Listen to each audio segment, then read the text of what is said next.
अच्छा, अब क्या हुआ, गोल्डस्टीन ने जो है एक और जो है प्रैक्टिकल परफॉर्म किया। उसने क्या करा, इस ट्यूब के अंदर वैसे ही उसी तरह की ट्यूब डिज़ाइन की 2 इलेक्ट्रोड्स थे उसमें। अब इस बार क्या हुआ, उसने परफोरेटेड कैथोड लिया, मतलब ऐसा कैथोड लिया जिसमें सुराख हुए हुए थे, और फिर से उसने पूरा वैसे ही सेटअप बनाया। 2 इलेक्ट्रोड लिए, वैक्यूम पम्प लगाया, उसमें बैटरी लगाई, ठीक है, और बहुत ज़्यादा लो प्रेशर में क्या करा, इलेक्ट्रिसिटी को पास करा।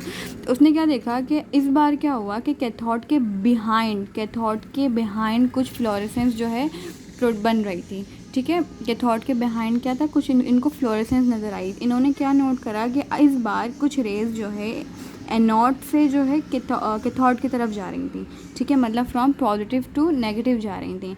इस वजह से क्या हुआ, इनको क्या कहा गया, उनको कहा गया पॉजिटिव रेस, ठीक है। There hence name is positive rays. क्यों पॉजिटिव कहा गया, क्योंकि from they are moving from positive to negative, ठीक है, ये अपोजिट थी उसकी, ठीक है। और ठीक है, अब जो है इनका जो ईएम रेशो था, इनका जब रेशो मालूम किया गया इन रेस का, तो वो किसके बराबर आया, वो इलेक्ट्रॉन के बराबर आया। और मैं आप लोगों को बताती चलूँ कि जो प्रोटॉन होता है, प्रोटॉन और इलेक्ट्रॉन का electric charge is always equal, हमेशा इक्वल होता है। लेकिन जो प्रोटॉन का होता है पॉजिटिव में होता है और इलेक्ट्रॉन का नेगेटिव में होता है, ठीक है। उसके अलावा इन दोनों का जो इलेक्ट्रिक चार्ज होता है वो क्या होता है, इक्वल होता है। तो जब इन आइंस का, इन रेस का, जिनको हम पॉजिटिव रेस कह रहे हैं, इनका ईएम रेशो लिया गया, तो वो किसके बराबर आया, वो इलेक्ट्रॉन के बराबर आया, ठीक है। अब इनकी जो है प्रॉपर्टीज़ को पढ़ते हैं।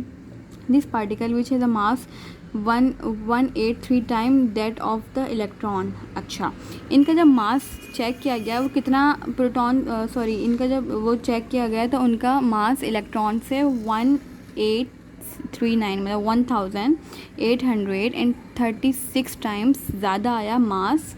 किनका, इन पॉजिटिव रेस का। किससे ज़्यादा आया, इलेक्ट्रॉन से ज़्यादा आया।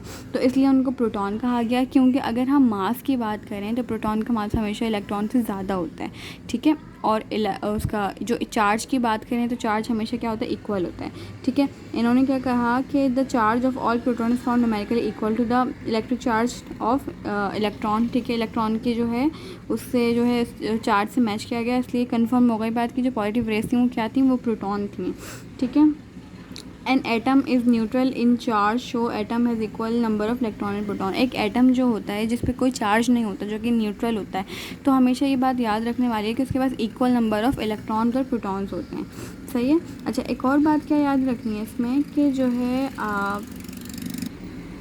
यहाँ पे बात लिखी हुई है कि ये जो रेस हैं ये डिपेंड करती हैं on material present in the discharge, क्योंकि जिस मटेरियल का वो इलेक्ट्रोड बना हुआ होगा ये उस पर डिपेंड करती हैं। जबकि हमने कैथोड रेस में पढ़ा था कि वो इंडिपेंडेंट होती हैं। तो ये पॉइंट याद रखना कि जो जो पॉजिटिव रेज होती हैं, जिनको बाद में प्रोटॉन कहा गया, वो किस पर डिपेंड करती हैं, उस मटेरियल पर डिपेंड करती हैं जिससे जो यूज़ होता है इस एक्सपेरिमेंट में, ठीक है।